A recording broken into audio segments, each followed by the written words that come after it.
Wow, মজার একটি খাবার জলপাই দিয়ে কাচকি দেখতে যেমন লোভনীয় হয়েছে, খেতেও অনেক মজা হয়েছে। এই তো কাচকি মাছ কখন যে আপনাদের ভাইয়া এনে ফ্রিজে রেখেছে আমি আর এত খেয়াল করি নাই।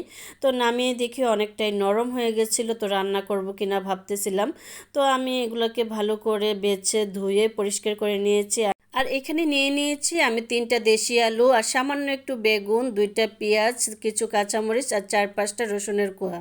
আর এখানে মশলা নিয়ে নিয়েছি হাফ চা চামচ হলুদের গুঁড়া, হাফ চা চামচ জিরার গুঁড়া, হাফ চা চামচ ধনিয়ার গুঁড়া, লবণ পরিমাণ মতো আর ঝাল 1 চা চামচ।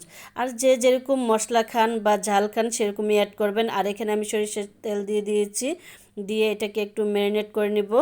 এই তো অল্প একটু পেঁয়াজ দিয়ে ভালো করে মিক্স করে নিব। আর মাছের মধ্যে আমি কখনো আদা পেস্ট ইউজ করি না, মাঝে মাঝে রসুন পেস্ট ইউজ করি। তো এখানে আমি রসুন পেস্টও দিচ্ছি না, কারণ আনাম যেহেতু রসুনের কোয়া নিয়ে নিয়েছি, তার জন্য কেউ চাইলে রসুনের পেস্টও ইউজ করতে পারেন।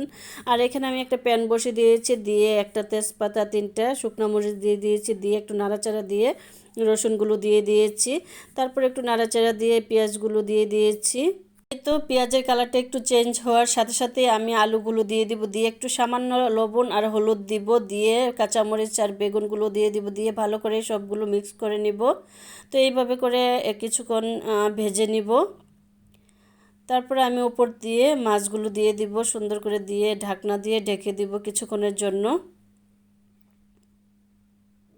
এই তো 2-3 মিনিট জাল করে নিয়েছি। তারপরে এই যে পাত্রে মাছ ম্যারিনেট করেছিলাম, তো এটা ধুয়ে পানি দিয়ে দিব, দিয়ে একটু কষিয়ে নিব।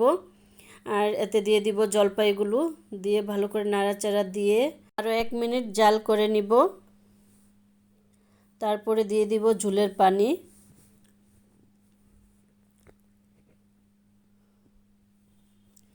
সব কিছু যেহেতু সিদ্ধ হয়ে গেছে, বেশি আর পানি দিব না, তো অল্প পরিমাণে দিয়ে 5 মিনিট জাল করে নিব।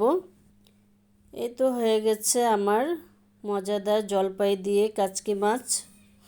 এইভাবে কাচকি মাছ রান্না করে যে এত মজা হয়েছে, আর আপনাদের ভাইয়া খেয়ে বলতেছে অনেক মজা হয়েছে। তো কেউ চাইলে এইভাবে বাসায় ট্রাই করতে পারেন। কাচকি মাছ নরম হয়ে গেলে ফেলে না দিয়ে এইভাবে রান্না করে খেয়ে দেখতে পারেন। সত্যি আমাকে খুঁজবেন একটা লাইক কমেন্ট করার জন্য। তো এতক্ষণ ধরে যারা আমার ভিডিওটা দেখেছেন তাদেরকে অসংখ্য ধন্যবাদ। সবাই অনেক অনেক ভালো থাকবেন, সুস্থ থাকবেন। সবার জন্য অনেক অনেক দোয়া শুভকামনা রইল। আল্লাহ হাফেজ।